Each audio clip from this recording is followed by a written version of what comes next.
तरज मास्टर बजावो तमन शादी ब्याह में माता बहन तिलकहरुन के बरतिहन के देख देख गावेला लोग। कैसे गाई लोग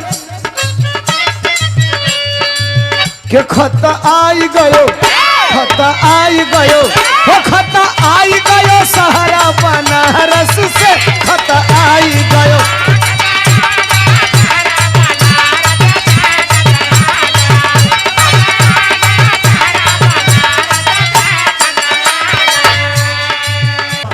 एक गोल दही गावेला, दूसर की गोल गाई के गेट बाहर करो, गेट बाहर करो, गेट बाहर करो साला अवर रे, गेट बाहर करो, गेट बाहर करो।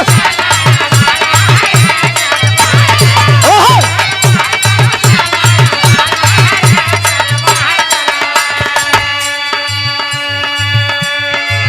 4-5 ले पढ़ल माई काकी की बिचवा में जौन लड़किया रहेली सब वो अंग्रेजी में गई है सब।